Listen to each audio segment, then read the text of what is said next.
Dans cette vidéo, on va voir quelque chose qu'on n'apprend pas au lycée, mais qui peut être bien pratique. C'est comment prévoir l'allure d'une courbe, de tête au brouillon. Il y a plein d'astuces. On y va. J'ai lancé le logiciel GeoGebra juste pour avoir un repère et pour pouvoir tracer des courbes facilement. La première chose à faire, c'est de connaître quand même quelques fonctions de base.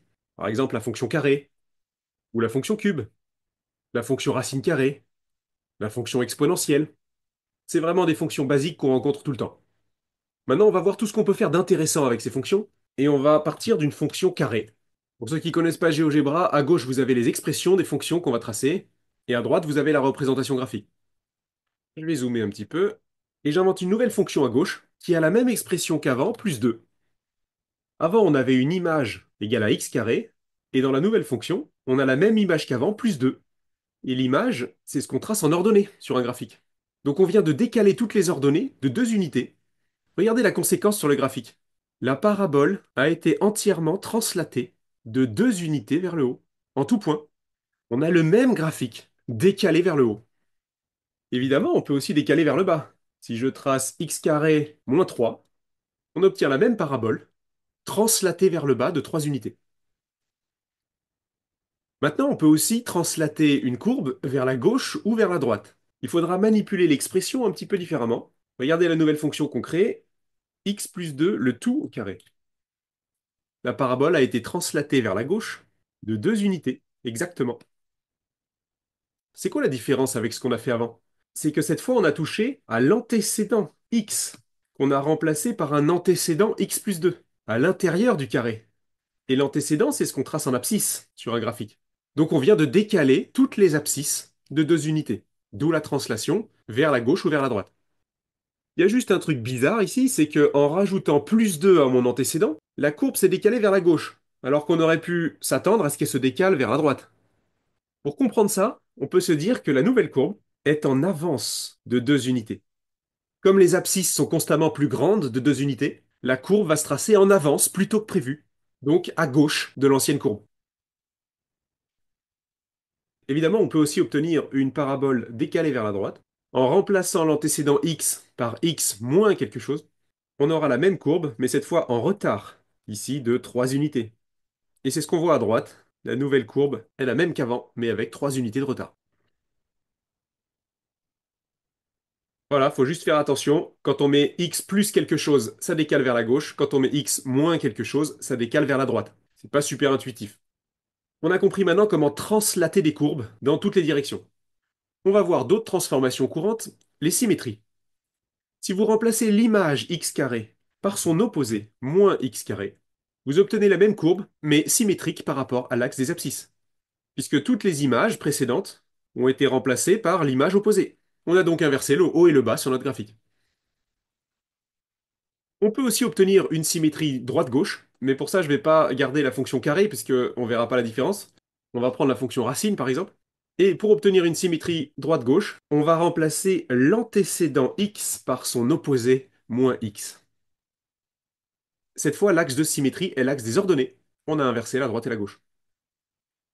Si c'est pas très clair la différence entre les deux symétries, dans un cas, c'est l'antécédent x qu'on a remplacé par moins x. Dans l'autre cas, c'est l'image entière racine de x qu'on a remplacé par son opposé.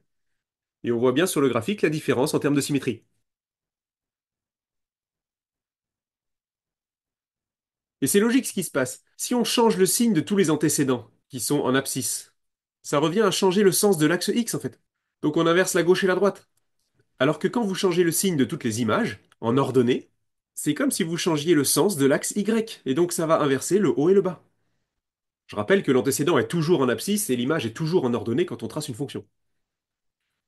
On va voir maintenant un dernier type de transformation. Je reprends la fonction carré de base, et on va multiplier toute l'image par 2.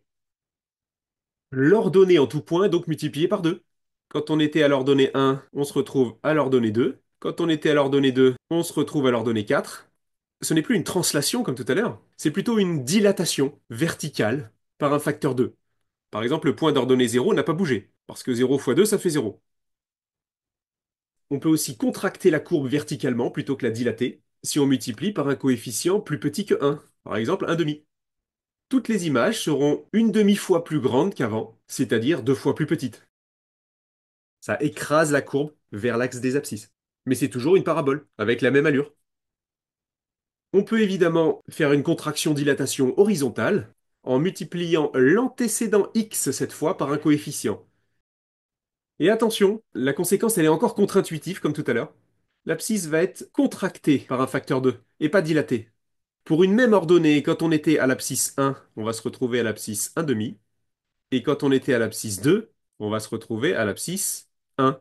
C'est pas intuitif. On a l'impression que l'abscisse a été divisée par 2, alors qu'au départ on l'a multipliée par 2. Mais comme tout à l'heure, on peut se dire que l'abscisse étant 2 fois plus grande qu'avant, la courbe va se tracer en avance 2 fois plus tôt. Si maintenant on multiplie l'antécédent par un coefficient 1/4, par exemple, on a une dilatation horizontale par un facteur 4. Pour une même ordonnée, quand on était à l'abscisse 1, on est maintenant à l'abscisse 4. Si je résume, on a vu comment translater une courbe dans toutes les directions. On a vu comment obtenir une symétrie au bas ou gauche-droite. Et on a vu comment obtenir une contraction ou dilatation verticale ou horizontale. Et bien maintenant, on va enfin pouvoir utiliser toutes ces astuces pour faire ce qu'on voulait au départ, c'est-à-dire tracer l'allure d'une courbe de tête. Et notre premier exemple, ce sera de tracer cette fonction. Faites une pause si vous voulez essayer vous-même d'abord. On va analyser l'expression de la fonction. On remarque ici qu'on a une fonction carrée, mais que dedans, l'antécédent a été décalé de 1 unité. On a donc une translation. Attention, là, c'est vers la droite. Et ensuite, le plus 2 à la fin, il se rajoute à l'image de notre fonction carrée. Ça donnera donc une translation vers le haut. On peut donc partir de notre parabole qui correspond à la fonction carré simple. On peut la translater vers la droite de 1 unité, et ensuite la translater de 2 unités vers le haut. On obtient alors la courbe rose. Et on va vérifier évidemment. J'ai recopié ici ma fonction f, et GeoGebra a bien tracé une parabole exactement à l'endroit où on l'a anticipé. J'efface ma parabole moche, ce sera plus clair, et voilà. D'ailleurs, petite remarque, pour ceux qui ont déjà étudié le second degré, vous vous souvenez peut-être de ce qu'on appelle une forme canonique pour un polynôme du second degré.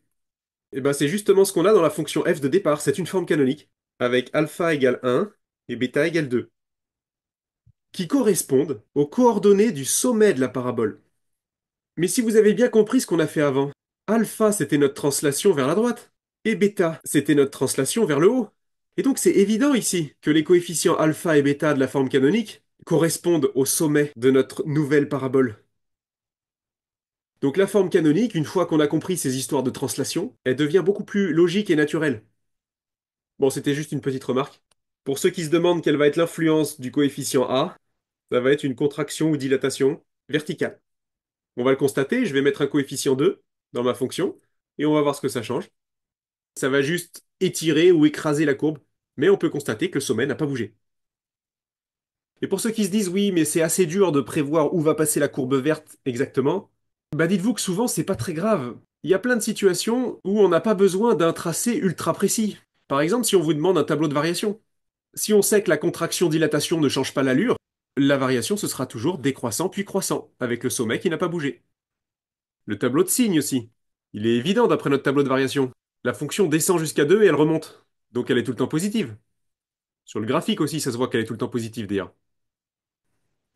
Bon, j'arrête avec le second degré. On va voir un deuxième exemple basé sur une racine carrée. Et la fonction qu'on va tracer, je vous la mets en bas. On voit tout de suite que c'est basé sur une fonction racine carrée, avec une translation vers la gauche de 2 unités, avec aussi toute l'image qui va changer de signe, ce qui correspond à une symétrie verticale. On va inverser le haut et le bas. Et enfin, on fera une dilatation par un facteur 2, mais ça ne changera pas l'allure de la courbe. On met ça en pratique sur le graphique, on a la fonction racine de base. On va d'abord la translater vers la gauche. Ensuite, on va faire une symétrie au bas. Et enfin, une dilatation. Je n'ai pas précisé tout à l'heure, c'est une dilatation verticale. Ça devrait nous donner quelque chose à peu près comme ça. On va vérifier tout de suite. J'ai rentré la fonction dans GeoGebra. Et le tracé qu'on a anticipé en rose correspond pas trop mal.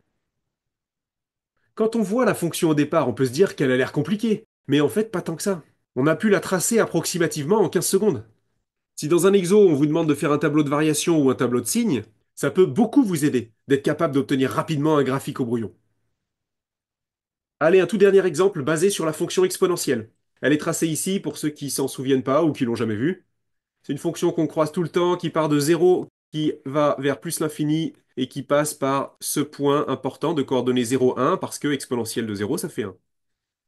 La fonction qu'on va tracer ensemble, c'est 1 moins exponentielle de moins x plus 1. Si vous voulez essayer tout seul, mettez la vidéo en pause. Je vous préviens quand même, on monte d'un cran dans la difficulté. Vous avez peut-être remarqué tout à l'heure que l'ordre dans lequel on va enchaîner nos transformations graphiques est important. Là aussi, ça va être capital pour gérer ça. Regardez bien comment on va reconstruire notre fonction f. On va partir d'une fonction exponentielle de base. On va d'abord la translater vers la gauche. Ensuite, on va remplacer x par moins x. Ça va inverser la gauche et la droite. Ensuite, on va prendre l'opposé de tout ce qu'on avait avant. Ça va inverser le haut et le bas. Et enfin, on va rajouter 1 à l'ensemble. Ce plus 1, il pourrait être à droite, mais en fait, il est devant, à gauche. Ça correspond donc à une translation vers le haut de une unité.